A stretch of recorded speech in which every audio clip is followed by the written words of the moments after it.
ubutumwa bwiza bwanditswe na Luka igice cya mbere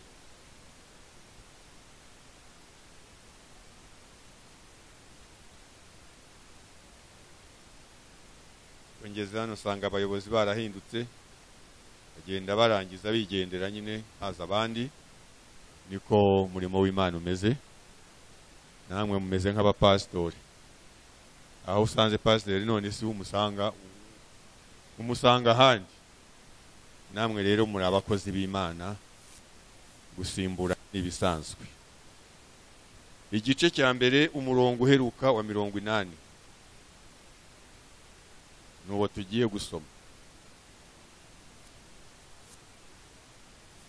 Luka igice cya mbere umurongo wa 80 uwo mwana arakura agwiza imbaraga z'umutima aguma mu butayu kugeza umunsi yerekiwemo Abisirayeli.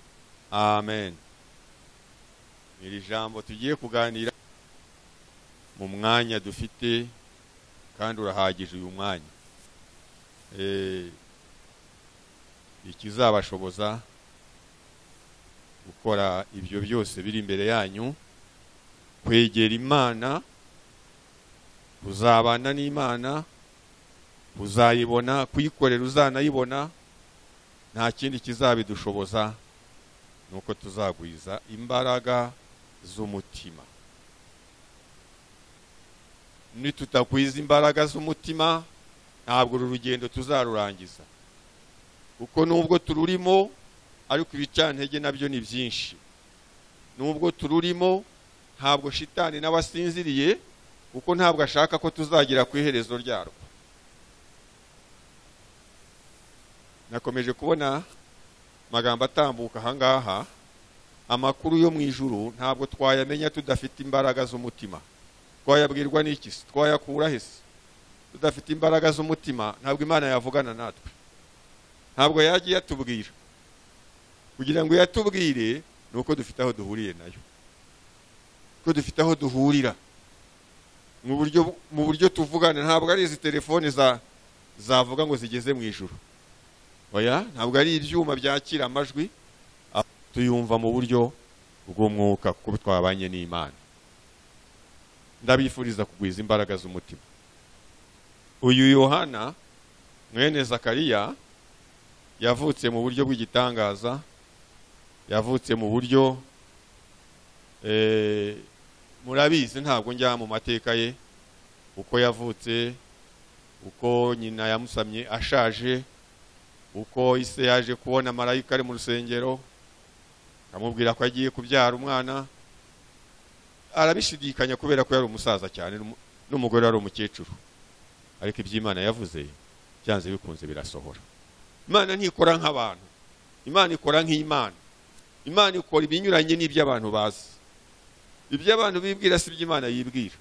Hari igihe ushobora kureba ukibaza inzira aho izava, ukibaza aho uzanyura kugira ngo ugere ku cyo wumva wifuza, n'ubu murimo muriga ariko ntabwo muzi imbere yanyu murangije kwiga uko bizagenda. Sinzi niba hari uwiga azahaza, sinzi niba hari uwiga azi ko azabona akazi. Ubu muriga gusa ariko hirya yo kwiga ntabwo muzi igihari. Uzakora cyangwa ntuzakora. Ushobora no kurangiza amashuri ugasanga urugendo rwawe rurangiriyeho.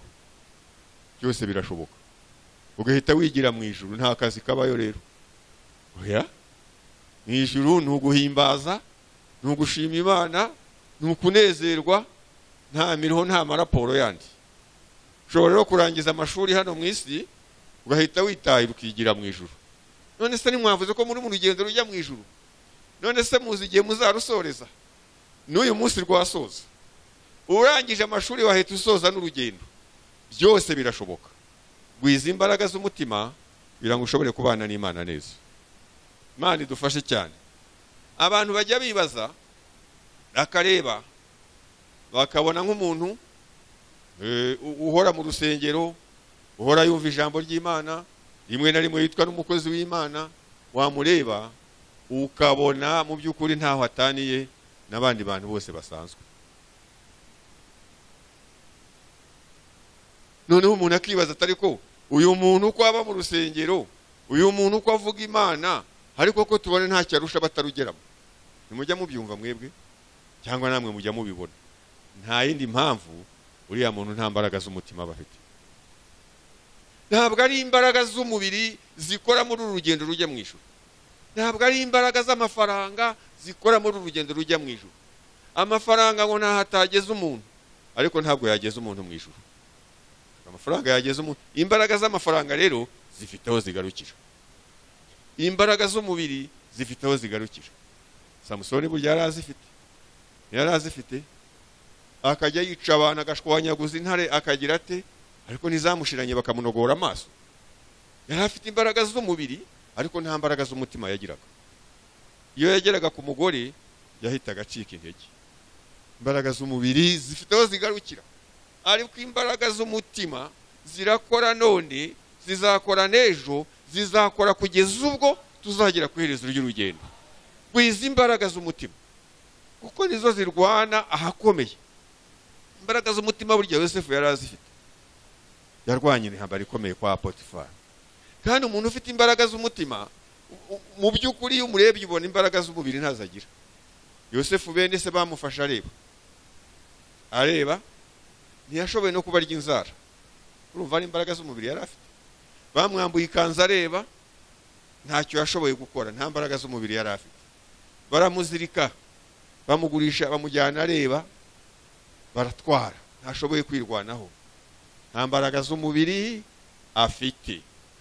Ariko abitse imbaraga z'umutima muri we zituma akomeje kubana n'Imana no muri ibyo bibazo byose, no muri ayo magorwa yose, no mu gihugu kitari icyabo, no mu bantu batavuga rumwe. Yosefu yari akomeje kugwiza imbaraga z'umutima, bituma yikura imbere y'umugore wari wambaye ubusa, wari wasaze, yasaze ibisazi by'ibyaha nyine.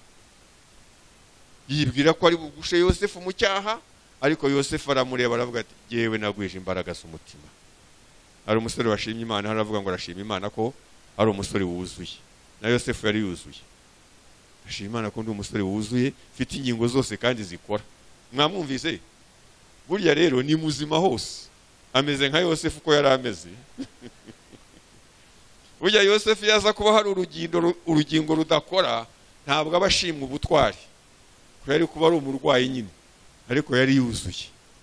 Uko murabizi amaze kuva mu nzu y'imbohe, umwami Farawo yahise amushyingira muramu we witwa Sinati, bahita babyarana abana, Efurayimu na Manase. Yosefu ntiyari yuzuye. Ntabwo rero yananiwe gukora icyaha kubera ko atabishoboye, kubera ko adafite ingingo zuzuye, ahubwo yari yigwijeho imbaraga z'umutima zituma adakora ibyaha. Abantu benshi burya hari abantu bajya bihana, akihana, ijambo ryaza agatsindwa, ukabona arihannye, ukabona aranababaye, ariko yasohoka akongera agakomeza na gahunda ze n'ibyaha.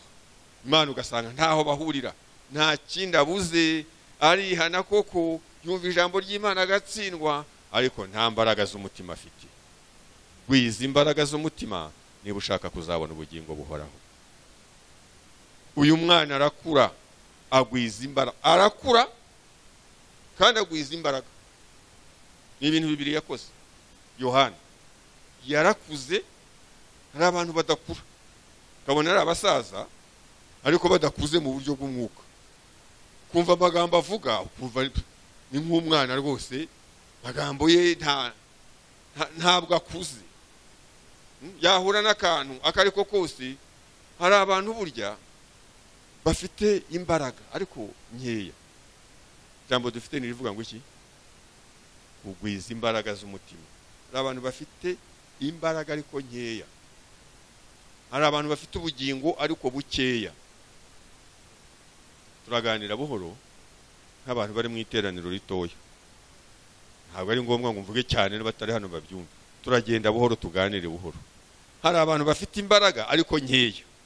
Imbaraga nkeya rero hari urugamba zidashobora gutsinda. Ubugingo bukeya hari ahantu budashobora kunyura. Hari ahantu budashobora kunyura. Niyo mpamvu umuntu bimusaba kugwiza imbaraga kandi akagira ubugingo bwinshi.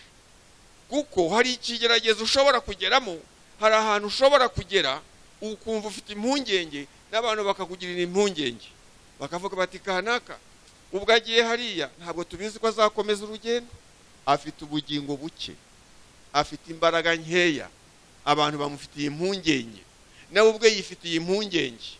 Ariko umuntu wagwije imbaraga z'umutima, Yohana yari yarazigwije bituma ngo aba mu butayu kandi wenyine nta muntu babana, kugira ngo Yohana abeho nta bandi bantu yari ari kumwe nabo. Yagwije imbaraga, yarakuze agwiza n'imbaraga, yibera mu butayu kugeza umunsi yerekewe Abisirayeli. Urumva ko ubundi yabaga wenyine, ntacyo rero yabaye ngo nukubera ko ari wenyine, yari yaragwije imbaraga. Ngubu hari umuntu ukizwa kubera ko ari kumwe n'abakizwa, yagera abadakizwa, abakizwa batari, ugasanga araguye, yifashe nk'uko asanze abaho ngaho bameze, afite imbaraga ariko nkeya, afite imbaraga nkeya. Uwo muntu hari impungenge kuzarangiza urugendo. Hari abantu burya bafite izo ntege nkeya, bafite izo mbaraga nkeya, bafite ubugingo bukeya, afite imbaraga zimuhesha kwihana ibyaha ariko ntafite imbaraga zimuha gukumira icyaha. Umuntu wagwije imbaraga kumira icyaha ntabwo akora icyaha, ntabwo apfa gukora icyaha, afite imbaraga zigikumira, afite imbaraga zikirwanya kitaraba. Ariko umuntu ufite imbaraga nkeya yihana yagikoze. Imana imbabarire natonganye, wumva afite imbaraga nkeya zitamubuza gutongana, aratongana akaza kwihana ko yatonganye, ariko yatonganye, afite imbaraga nkeya. Nizikomeza kuba nkeya azarenga gutongana anarwane, kuko afite imbaraga nkeya. Wiza imbaraga z'umutima. Umuntu ufite imbaraga z'umutima ntabwo azigera no gutongana, kuko izo mbaraga ziragwiriye ku buryo zitari buze kwemera ko gutongana kubaho, zirakumira gutongana, zirabikumira. Ntabwo ari buze gukomeretswa no gutongana, kuko ntari bugere kuri etape yo gutongana. Oya, wenda araza gusa n'urakaye, ariko kubera ko yagwije imbaraga zihite zicecekesha uburakari, kuko ni imbaraga ziragwiriye. Uwo mwana arakura agwiza imbaraga z'umutima, imbaraga z'umutima. Umukozi w'Imana akwiye kuba agwije izo mbaraga, kuko kugira ngo tuzagira agaciro, kugira ngo tuzasoze urugendo rwacu neza, kugira ngo tuzasoze tuvugwa mu ntwari, kugira ngo tuzasoze Imana itwishimira, tuzasoze Imana itunezerewe, nuko tuzaba twaranesheje, twaratsinze, dufite ubuhamya buzima. Ubuhamya burya niba hari ikintu uzi kurinda, umuntu wagwije imbaraga agomba kurinda ubuhamya bwe. Uzarinda ubuhamya, kuko iyo ubuhamya bwawe bugizemo agatotsi, iyo ubuhamya bwawe hari ahantu buhungabanye mu mateka byandikwamo. Ubu Dawidi ntabwo abarwa mu ntwari burya zo gukiranuka, ni intwari, yari intwari yo kurwana, yari intwari, ariko mu ntwari zo gukiranuka ntabwo Dawidi twamubonamo. Yari afite imbaraga zo kurwana, ariko imbaraga zo gukiranuka hari ahantu yacumbagiye kuko atari yarazigwishe. Noneho bituma Dawidi yari afite imbaraga zo kwihana. Burya ni nayo mpamvu Imana ivuga ngo mbonye umuntu ufite umutima umeze nk'uko shaka. Nuko Dawidi yakundaga kwihana, yimenyagaho icyaha. Abo bantu nabo bazabona ubugingo, ariko kubw'amahirwe. Abantu bafite imbaraga nkeya nabo bazabona ubugingo, ariko ni kubw'amahirwe. Bibiliya ivuga ngo ni nk'abahubujwe mu muriro. Abantu bafite imbaraga nkeya bagenda bagwa, babyuka, bakora ibyaha, abihana, nabo hari igihe Imana izabagirira ubuntu bakisanga mu ijuru, ariko ni kubw'amahirwe. Kubw'amahirwe. Dawidi burya ni kubw'amahirwe, kuko yaragwaga, yari afite umutima Imana yishimira, kubera ko yihana, ararwana, mbese arwana n'icyaha, ariko hakabubwa bigwamo, ubundi akihana, ubundi akarira ati mama yambyariye mu byaha we, ni iki cyankiza? Mbese agahora ataka, agahora arira. Yarimenyaga, burya nicyo yarushaga Sawuli. Uzi ko Dawidi yarushe Sawuli gukora ibyaha? Yaramurushije burya, yakoze ibyaha bikomeye kurusha ibya Sawuli, ariko Sawuli ntiyarazi kwihana, ntabwo yarazi Sawuli umutima we ntabwo yari yarawuhaye Imana. Iyo wakoraga icyaha nta mutima uhana yagiraga, ahubwo yashakaga ibisobanuro. Ari abantu bazi gushaka ibisobanuro by'ibyaha. Urumva nawe ntiwabaho, nawe ntushobora kugira ngo uzatsinde, nawe iri somo rirakomeye, uko ugomba kubigenza ukuntu. Ubwo rero nawe urabyumva, nawe ntimugakabye, ariko nawe ntimugakabye. Ubugingo ni buke, imbaraga ni nkeya. Nkoze se aho murwaye, oya ni muhumure. Ijambo ry'Imana guhiza imbaraga z'umutima. Ijambo ry'Imana muri Yakobo riravuga ngo ubuze ubwenge agira ate? Abusabe. Wikwirirwa ujya gucumura kubera gushaka ubwenge, kandi Imana ibutanga. Sawuli rero Imana burya ntabwo yakundaga kubana nayo, ariko ntiyakoze ibyaha birusha ibya Dawidi. Dawidi yarayasambanye kandi arica, ariko ntabwo ari mu barimbuka burya Dawidi, kuko yahitaga asaba Imana imbabazi. Iyo umuhanuzi yamusangaga, iyo umutima we wamukubitaga, ngo yarihanaga avuga ati Imana mbabarira. Hari abantu bazabona ubugingo ariko kubw'amahirwe, bafite imbaraga nkeya baragwa bakabyuka, bafite imbaraga nkeya bihana ibyaha ariko babikoze. Ariko abagwije imbaraga bameze nka ba Yosefu bararwana kugeza ubwo Imana izavuga ngo dore abantu nishimira, kakwishimira. Baranisha bameze nka ba Daniyeli, bakagambirira kavuga ngo sinshobora, yewe ndi umukobwa, nubwo mba mu bahungu, nubwo mba ahantu hagoye, ariko nta muhungu uzambona keretse uwo tuzashyingiranwa. Bakagambirira, akagwiza imbaraga. Ariko hari udasambana, hari umukobwa udasambana cyangwa umuhungu udasambana, ariko agakora ibintu byose bibanziriza gusambana. Mbese agarukira ku munota wa nyuma. Ku munota wa nyuma ni Imana gusa itabara, ubundi biba byarangiye. Uwo muntu afite utubaraga duke. Wiza imbaraga z'umutima zishobora guhagarara ahantu hariho hose. Iyo umuntu wagwije imbaraga z'umutima, nawe ubwe nta mpungenge ajya yigirira, yumva ahantu hose yahava, yumva urugamba rwose yarurwana, kuko imbaraga z'umutima arazifite, azibitseho, nta mpungenge nawe yifitiye. Umuntu utarazigwije ashobora kunyura ahantu bati ubuse uriya mukobwa n'uriya muhungu ko tureba bari kumwe muri aka kagorobara, bamufitiye impungenge, ariko hari undi bazavuga ati nyuze kuri kanaka na nyina kanaka hariya, niba bari kujya ku rusengero, niba bari gutaha simbizi, buriya se nta kibazo. Bariya bararangije, baramaramaje, bariya barigwijeho imbaraga z'umutima. Hari abantu badahozaho amaso, bizewe ku bantu bese kubera ubuhamya bwabo. Navuze ngo niba ushaka kuzasoza neza, rinda ubuhamya bwawe, kuko niba ujyamo agatotsi mu mateka, ubuhamya bwawe buzahora buvugwa. Dawidi rero urumva ko iyo tumuvuze y'izina rye rije, tuvuga ko yasambanye, gusa ubuhamya bwe ntibwangiritse. Rinda ubuhamya bwawe butazangirika, rinda ubuhamya bwawe. Iyo tuvuze Enoki, twifuza kumera nka Enoki. Enoki ngo yagendanye n'Imana imyaka 365, ariko burya yagendanye nayo 300, ariko yabayeho 360 n'ingahe. Atangiye kugendana n'Imana ntabwo yigeze ateshuka, yabanye n'Imana, agendana nayo, arinda ubuhamya bwe, agwiza imbaraga, agendana nayo kugeza Imana ngo yamurebye iravuga ngo uyu muntu nakwiye kuba mwisi, iramwimurira mujyana, iramutwara.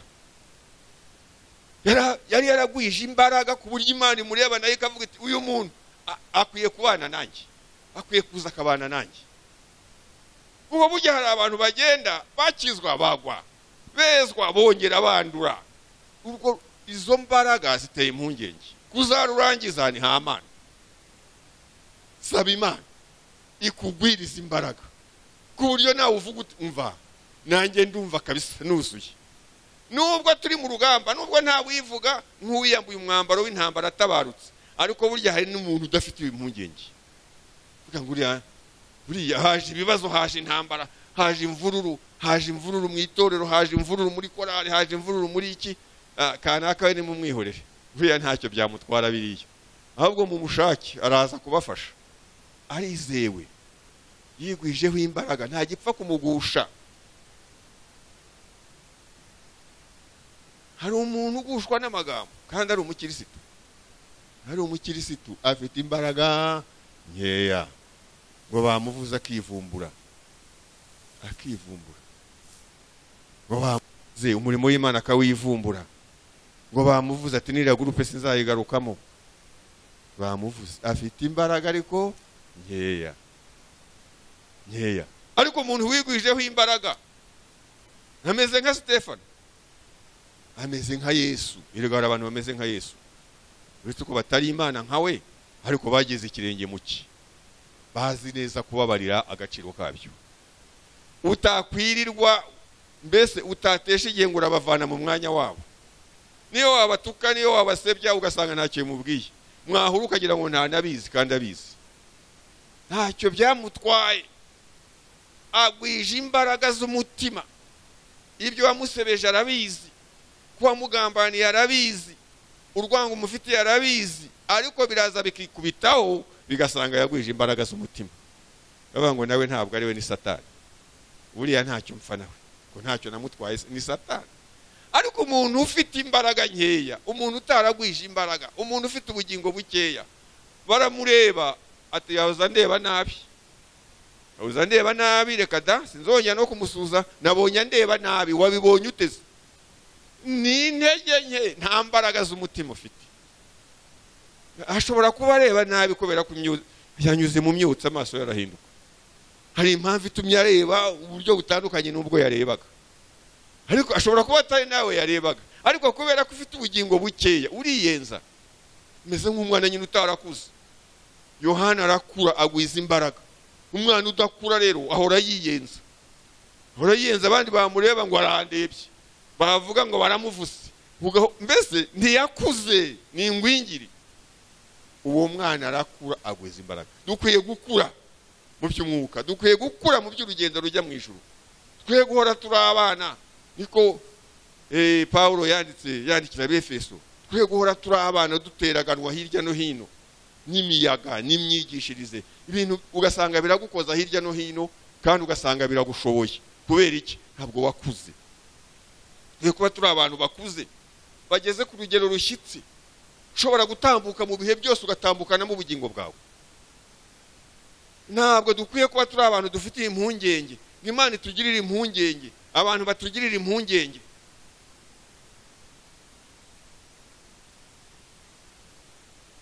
Niba umuntu agushyize mu bintu bye, aguhozeho ijisho,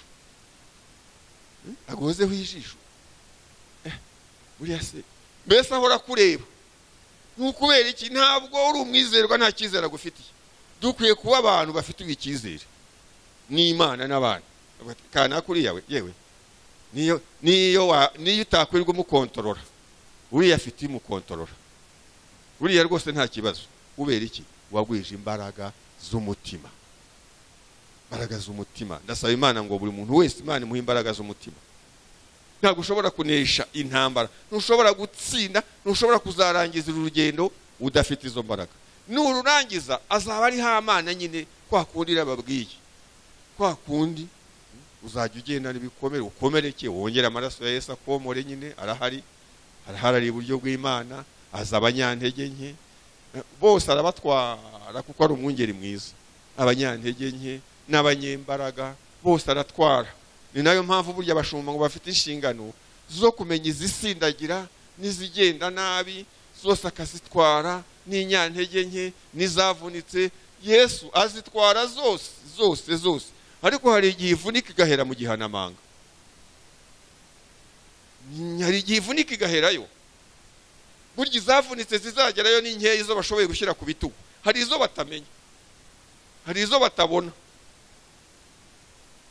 Iyo izagerayo niyo wenda babonye bakayisindagiza, iyo batabonye izahera iyo mu bihanamanga. Hari abantu benshi bavuze Imana, bamenye Imana, ariko batazigera banayibona, ko baheze mu bihanamanga. Wiza imbaraga z'umutima. Imana idufashe. Paulo yandikira Timoteyo wa kabiri ibice 3:7 aravuga ngo bahora biga. Abantu bahora biga, ariko ntibagira ubwo bamenye ukuri. Hari abantu bahora biga, hari abantu bahora mu masengesho, hari abantu bahora mu rusengero, hari abantu bahora mu madini, mu madini reka azajye kumva ni runaka naho ngo bigisha neza, baririmba neza, haba baririmbyi neza, bahimbaza neza, bagahora aho ngaho hirya no hino, bakubita hirya no hino, ariko ukareba ugasanga ntacyo, nta kintu bibitseho. Yageze imbere y'icyaha, yageze imbere y'ibibazo, guhagarara biramugora, kandi ahora yiga. Pawulo baramubabazaga bene abo, bahora biga Bibiliya barayizi, ariko nta mbaraga z'umutima bafite. Bacumura, bakora ibyaha, kandi bafite ikibereka cyangwa se ikibayobora, ariko ntabwo bafite imbaraga muri bo. Nani dufashe bo ngabo, abahanuzi babatwara uko bashatse. Hari abantu ubu ngubu basigaye batubura ubutumwa, batubuye ubuhanuzi, barabitubuye, gasanga umwimerere w'ubutumwa ntabwo ari abantu bagifite ubutumwa buzima. Mbese tugeze muri cya gihe ngo abantu bishakira bigisha bahuje n'irari ryabo, abantu badatoneka, mbese abantu badakora abantu ku mutima, abantu badatera ubwoba. Abantu barashaka ubutumwa budateye ubwoba. Ubwo nta umva, ubundi ubutumwa bwiza dufite ni ubutumwa bw'amahoro, ariko ayo mahoro aza nyuma y'ubwoba. Ugomba kugira bw'ibyaha, ukagira ubwoba bw'urubanza, wamara kubigira ugaca bugufi ukihana ibyaha, amahoro akaza. Nibwo butumwa buzima burya dufite, ni ubutera abantu ubwoba. Bibiliya iravuga ngo tubahubuze, tubakirisha ubwoba nk'ababahuje mu muriro. Wowe uzagenda usanga umunyabyaha, usanga umusambanyi, utangire kumubwira ubutumwa bw'amahoro, utangire kumubwira amahoro kandi ntayo afite, utangire kumwizeza ibitangaza kandi ari mu bapfu. Abantu batubuye ubutumwa muzabumva, baretse inzira nyayo, kuko iyo nzira iragoye iyo nzira iragoye, iyo nzira irafunganye. Uwo mugiye kurangiza kwiga, ntabwo nagize amahirwe yo kwiga menshi, ariko yo nize yangiriye umumaro, kuko mfite imbaraga z'umutima. Haleluya. Uwo mugiye kurangiza kwiga rero, mujye ahantu babashyira ahantu hari ibiryo, ahantu hari amafaranga kabisa, adafite ingaro. Nzaha hari ngo harimo ingaro, bazagushyira ahantu hari amafaranga adafite ingaro. Aho hantu niba utaragwije imbaraga z'umutima, uzahabona amafaranga, ariko uzahasiga ubugingo. Uzahasiga ubugingo. Uzabona amafaranga rwose utanakorera ku kwezi, udashobora no kuzakorera mu mwaka, ubona araje yigenza, ariko nta kindi ahiga. Arahiga iki? Ubugingo bwawe. Nabyo kwaba ari ukubura ubwenge. Ubaho Uwiteka nibwo bwenge, kuva mu byaha niko kujijuka. Kandi buri musaza arabahanuriye, dore mugiye guhura n'amafaranga, ariko muzamenye ko amafaranga yamize ubugingo bwa Yuda. 30 gusa niyo yazise, wowe hari uzazira 1,100,000. Ariko ndagira ngo babwire, nta kintu na kimwe kibaho ku muntu wagwije imbaraga z'umutima yagurana ubugingo. Muririmbye aririmbye ngo wanyimika nkaba umwami w'ishyanga rinini, ariko ndimbata y'icyaha sinabikunda. Birasaba kuba umunyakuri, udaca hirya no hino. Birasaba kunyurwa nuko uri, nuko bimeze. Kandi nushaka kunyurwa n'ukuri, abandi bazatera imbere, wowe ukiri aho ngaho kibareba. Bagura amamodoka, wowe ugitega ifuti, gitegera abantu amashyi, kubera ko umushahara uhembwa ntiwagura n'igare. Ndavugana nk'abantu bagiye kujya hanze gukorera amafaranga, ariko bajya na hehe? Mwijuru. Yewe nakoze i Nyarugenge imyaka 10, nawe hari i Nyarugenge imyaka 10. Nahayoboye imyaka 8 responsable, indi myaka 2 mpaba ndi kwishuri Kampala, ariko ariho mbarirwa. Nyarugenge habaga amafaranga, usimbizi niba kirabo. Yarahabaga amafaranga, yarahabaga. Yasangaga mu biro yigenza rwose, yigenza. iyo nza kuba ntarigwijeho imbaraga z'umutima ntabwo mba ngishobora kuvuga gutya ijambo ry'Imana by'ukuri. Oya, amafaranga aba yaramize. Kuzana umuntu akazana icya 10 cya miliyoni ebyiri ati nta na resi nkeneye, nta niyo nkeneye. Iyo resi ni iki? Yandike uyibike cyangwa uyice. Taragwije imbaraga z'umutima, nta hantu bazayakontorora ngo bayabone. Aha, icyo gihe miliyoni nzayikorera ryari, mpembwa ngahe? Jewe natangiye guhabwa amafaranga y'itorero mpembwa 4,000 inote enye z'ibihumbi 4 nabwo bayampa ntazi ko bahemba. Ntangira kubaza ngo aya mafaranga ni ayiki, bati ni agasukari k'umukozi w'Imana. Twinjiye tutazi ko bahemba, kandi nari mvuye mu kazi kanjye. Jewe nubwo ntari narize amashuri yo kubaka, ariko nari umwubatsi mu buryo bwanjye, kandi numva bwari bumpagije icyo gihe, kandi nabonaga amafaranga. Ariko umuhamagara umvanamo, bampa 4,000. Genda nyereka umugeni uzi ko bampaye 4,000. Ati nayikise ngo nayisukarira. Ntangira ubwo 5, 7, 10, 15, 20. Sinakubwira aho nagiye muri pansiyo ngeze. Nize kunyurwa nukondi. Uzahera ku gato, wubaha Imana izakuzamura. Wubaha Imana ikuzamure, unyurwe nawe kugejeje ikuzamure. Rero Imana yarambwiye ngo ngiye kugusetsa ushaje. Nejo bundi mu kwezi kwa 4 ngiye kugusetsa ushaje. Nisi Imana izansetsa iti. Mu kwa 5 yanjyanye nyine mu ivuga butumwa hanze. Ngiye kugenda n'imodoka ko nabonaga indege ihenze. Abantu biyo barambwiye bati ntuzaze n'imodoka kubera ko wasazira mu nzira. Ariko nisanze nangiye burya ndi mu ndege. Nabaga nti uzi ko Imana ishekeje. Nazaga mbwira abantu ngo Imana yankoreye ibintu byinshi, igisigaye wenda ni ukugenda mu ndege. Nicyo numvaga gisigaye. Ubu sasigaye iki? Ni ukujya mu ijuru. Nta kindi, ni ukujya mu ijuru. Nageze hejuru y'ibicu, nagiye mu mwuka ndababwiza ukuri. Ndavuga ni mbega we, burya tujya tuva ngo tuzasanganira umwami mu kirere. Nahatu numva naho ngaho. Mpita nigira mu mwuka, iby'umunyenga w'indege ndabyibagirwa. Mbigereranya n'ibyo numvise mu ijambo ry'Imana. Ndagenda ndagaruka. Ngiye kugusetsa ushaje. Ntabwo uzi igihe Imana izagusekereza, ariko Imana irasetsa.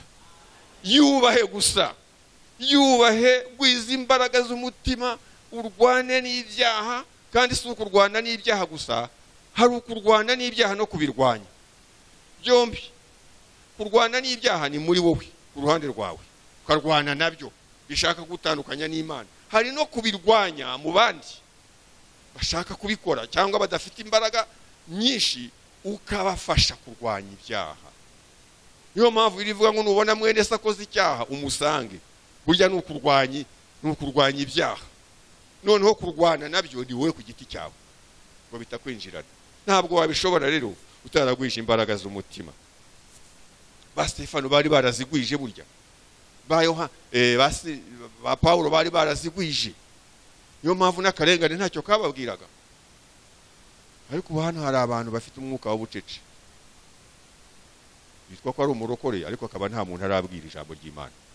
Kandi afite aho bafatanya mu masomo, afite aho bajyana mu matsinda, bakarangiza nta Yesu uvuzwa aho hantu. Nabonye mwabonye umushyitsi umwe. Ubu hano nta wundi mushyitsi mwabona kuko mungana gutya. Nimwivane mu mwuka w'ubucece, muhindura abanyeshuri benshi hano.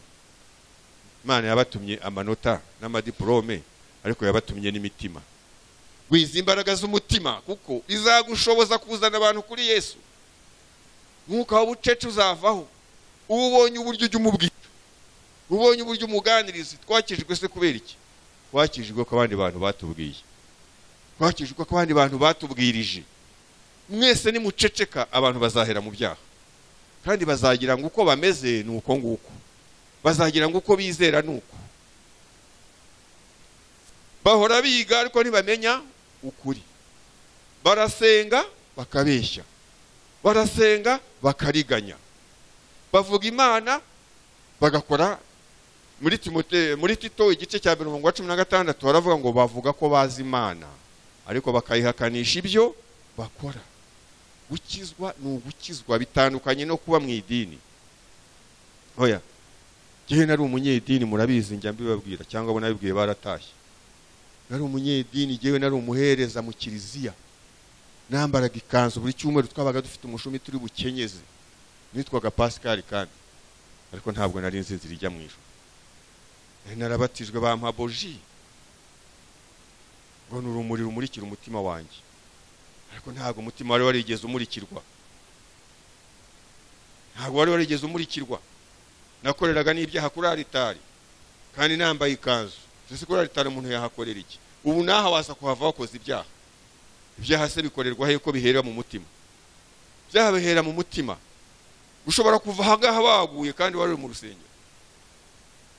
Niyo mpamvu kugwiza imbaraga z'umutima birinda umuntu naho abantu batabona, birinda umuntu no mu bitekerezo, birinda umuntu aho ari hatagaragarira amaso y'abantu.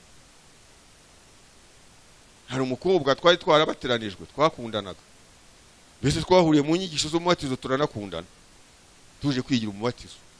Yewe nabatijwe ni mukuru, ndagije wa 6 primaire. Nitwa Pascal, ndeba akazina keza mu rutonde rw'amazina y'abatagatifu, mbona Pascal yari umupadiri kandi narabakundaga, nitwa Pascal. Ubwo rero bimeze gutyo, ngomba no kujya njya guhereza misa, ngahereza rwose. Ariko tubatiranwa n'umukobwa witwaga Konsensa, turakundana koko, turakundana. Yaza guhazwa rero, nanjye ndi kuri aritari ndi umutambyi, mfite agasahani. Icyo gihe ubu ntako bakishyira kuko umuntu arayikora. Icyo gihe cyari kibujijwe kuba wakora Eucharistia utari padiri. Muhereza rero yagendanaga agasahani kugira ngo Eucharistia niza kugwa igweho. Umubiri wa Kristo, amen. Umubiri wa Kristo, amen. Kuri Nyirakomeza, umubiri wa Kristo, amen. Nkamushinga agasahane mu mabere. Urumva? Ndimo ndakora umurimo w'iki? W'Imana. Ngeze kuri Nyirakomeza inshuti yanjye, mushinze isahane mu mabere. Nari umunyedini, ntabwo nari nzi Imana. Hari abantu bapfuye batyo bahagaze mu madini ariko batazi Imana. Abo bantu bakeneye kubwirwa Imana bakayimenya.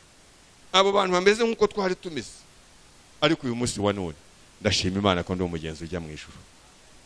Myaka 37 irashize, uretse gutsindagira agasahane ku mabere ya Konsensa, nta n'umugore cyangwa umukobwa ndakozaho urutoki ku mabere iyo myaka yose. Nakirijwe muri uyu mujyi hariya mu Gakinjiro, ariko mbere y'icyo gihe nari nk'abandi bose. Ntabwo wari kunsigira umwana w'umukobwa mu rugo, ntiwari kunsigira umugore wawe mu rugo, ntabwo wari kuhamusiga, wari gusanga byahindutse. Urumva? Yesu arahindura, Yesu avana mu rupfu agashyira mu buzima. Nta wundi muntu waguhindura, ni Yesu wenyine wahindura umutima wawe. Nanjye ubu nta mpungenge nigirira. Urumva nakirijwe mfite imyaka 28, sinari umusore kandi umujyi wari woroshye umeze neza. Ubu hari amajyambere menshi ariko ubuzima buragoye. Icyo gihe cyacu hari amajyambere make ariko byari biryoshye kuba mu mujyi. Hari ubuzima bworoshye. Inote y'igihumbi yari ifite agaciro. Warayisohokanaga ugasohokana umuntu, kagenda inote y'igihumbi mwamufite bibiriho mukarikesha. Cyari byoroshye. Ariko twari dupfuye tuzize ibicumuro n'ibyaha. Ngeze i Kigali nazaga mu misa muri Saint Michel, mfite amafaranga, ndibuze kunywera, ndibuze mbese gusubukana, ndibuze kugira gute. Ariko reka mbanze ngiye mu misa. Abanyedini bameze batyo, bahora biga ko ntibagira ubwo bamenye ukuri. Bahora mu nsengero ariko ntibahinduka. Bibwira ko bajya mu ijuru ariko ntibazi n'umuryango ujyayo. Bibwira ko ari abakristo ariko n'abapagani nyuma y'abandi bose. Dusenga Imana wagwije imbaraga z'umutima. Imana idufashe kugwiza imbaraga z'umutima, nicyo mbifuriza kandi niryo jambo muri iki gitondo afite, niryo jambo Imana yampaye muri iyi minsi ya none.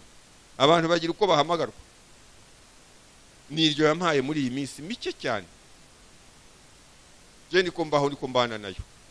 Irarima ikazarisimbuza irindi, itararisimbura sinirirwa njya guhiga cyane. Nshobora kurangiza Bibiliya nshaka ijambo sindibone, nkarishaka sindibone, ariko naba nigendera gutya nkumva riraje, ubwo ikaba ari iryo. Ubu rero mugwiza imbaraga z'umutima. Ni ikimana iri mu ishaka, iri kubona abantu bariho ariko nta mbaraga bafite, kandi iki gihe dufite, iki gihe tugezemo kirakomeye. Gukiranuka kwawe ntuzagushakire ku bantu, gukiranuka kwawe kurasabwa kuba muri wowe, kuko muri iyi minsi wakakuyoboye mu gukiranuka uzasanga ahubwo akugusha mu rwobo, uzasanga kurusha.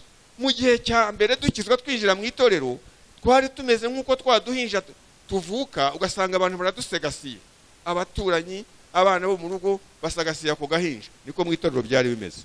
Ubu urirwariza rwose, udashoboye kwirwariza birakureba. Ntabwo abadiyakoni bazaza kugusegasira, pasiteri ntabwo azaza kugusegasira, nakubona nyine imbere ye azakubwira, ariko nazaza kuguhiga no kugusegasira nk'uko badusagasiraga. Ibihe byarahindutse, tugeze mu gihe kigoye, nta mwanya abantu bafite. Ni wowe nutagwiza imbaraga z'umutima uzazimira, uzarebera ku bandi utakaze iby'urugendo. Imana ibafashe. So nizeye ko muri abantu basobanutse, muzi kumva no kwiga. Ubu wenda kubera ko nta haleluya zabaye nyinshi hano, ntimuza kuvuga ngo nta bihe byiza mwagize. Ibihe byiza ni uko ukira. Muganga atanga umuturura, agatanga n'uryohera, ahitanga yose kandi iravura. Uyu munsi mwemere mw'umuravumba, ariko mukire, mugwiza imbaraga. Nanjye narawunyoye kandi ndacyawunywa. Iyo ngeze ahantu nkumva ijambo ndanezererwa cyane. Ahantu mperutse abantu babonye amafaranga, babonye amadolari, ariko Imana bayishyize ku ruhande. Amadolari arahari pe, neza barambwiye bati pastor ubu nituruhuka no kugusuhuza ubu ngubu rwose tuba dutaye akanya. Ni amadolari, kwirirwa bafata amadolari akakwereka turi biruzuye, ubu ngiye kuverisa ndongera ngaruke. Ariko Imana wapi, urababwira Imana bakongera kumva ya Mana bajyaga bumva, ariko wabaye ugumye ahangaha, wabaye ugumye aha. Oya, gwiza imbaraga z'umutima zikubemo, aho pastor atari uzashobore kwirwariza, uzashobore kwirwanaho. Amafaranga arahari ariko ubugingo ni buke. Imana ibaho umugisha. Ndabifuriza kugwiza imbaraga z'umutima. Ndagira ngo dusenge Imana. Simbizi niba hari umuntu ushaka ko twamusabira kugira ngo nawe yiyunge n'Imana. Ahari kubw'intege nke yaracumuye, kubw'intege nke yagenze nabi, kubw'intege nke ko atari yaragwisha izo mbaraga, ntabwo yabonetse neza mu maso y'Imana, ariko haracyari ibyiringiro. Twabonye ko Dawidi Imana yamukundiraga ko yihana. Twabonye ko hari n'abandi babugingo bukeya n'intege nkeya nabo bazagera mu ijuru kubera kwihana.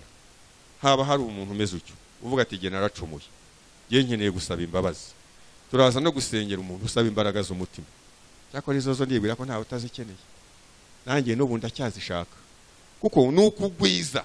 Kugwiza rero ntuhagarara, uhora ushyiraho ugwiza, kuko urugamba barwanye none si ruzarwana ejo, igitero bahuye nacyo none si cyo uzahura nacyo ejo. Shitani nawe azi ubwenge kandi afite amayeri, iyo abonye wanesheje uyu munsi agutega ikindi gihe, kandi icyo gihe azana imbaraga zisumbye izo yazanye icyo gihe. Niyo mpamvu natwe duhora tugwiza imbaraga kandi twunguka kumenya Imana. Umuntu wumva avuga ati umutima wanjye ntabwo utunganiye Imana, nabanza ahaguruka gusenga Imana niba hari uhari. Nawe ninde se uvuga ati nari mfite imbaraga ariko nkeya, cyangwa nta na dukeya nari mfite, umuntu arahirika ngahirima, umuntu arasunika nkagenda. Haguruka saba Imana imbaraga z'umutima, uvuga uti Imana nanjye nkeneye imbaraga z'umutima zizanshoboza guhagarara neza, zizanshoboza kurwana intambara, zizanshoboza gukiranuka, zizashobora kuba mu bushake bwawe Mana. Reka dusengere bariya bene data bahagurutse maze dusoze iri teraniro ryacu ry'uyu munsi wa none. Ndabifuriza imbaraga z'umutima niryo jambo numva Imana yashyize ku mutima wanjye twari kuganira. Imana yacu, Imana ishobora byose, Imana igira neza, Imana waremye ijuru n'isi, turagushimiye kuko ujya utumenya ukamenya ubukene bwacu. Turagushimiye kubwira iteraniro wateranije uyu munsi wa none Mana, kandi ntabwo wariteranirije ubusa, ahubwo ijambo ryawe ryaje kandi ryaje mu gihe gikwiriye.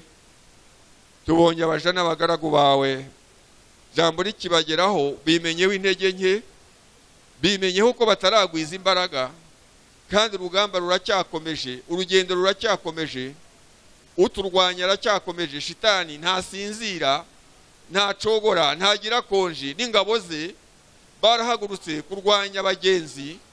Ariko dusabye imbaraga z'umutima kuri buri wese, kuko tubonye ko Yohane mu kugwiza imbaraga byamushoboje kubwira Herode amubwiza ukuri, mu kugwiza imbaraga byamushoboje kwihanganira abamuca igihanga, mu kugwiza imbaraga Stefano yashoboye kwihanganira abamuteraga amabuye abasabira umugisha aho kubavuma. Mu kugwiza imbaraga twabonye Yesu ko yababariye abamubambaga. Mu kugwiza imbaraga z'umutima twabonye ko Yosefu yashoboye kunesha ikigeragezo cy'ubusambanyi. Mu kugwiza imbaraga z'umutima twabonye ko Danieli yashoboye guhagarara neza arahamya mu mahanga i Babuloni ntiyitandukanya n'Imana. Mu kugwiza imbaraga hari abatubanjirije banesheje urugamba. Natwe turi ku rugamba, turimo kurwana, turarwana na Satani n'isi n'umubiri, ariko kunesha kwacu utugwiriza imbaraga z'umutima. Abaja bawe, abagaragu bawe, buri wese Mana ugize iki cyifuzo umwumve kandi umusubize.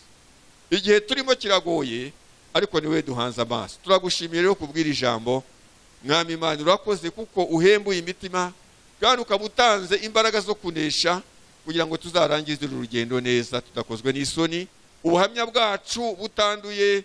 Tugishimwa nawe Mana, tubisabye mu izina ry'Umwami wacu Yesu Kristo, amen. Imana ibahe.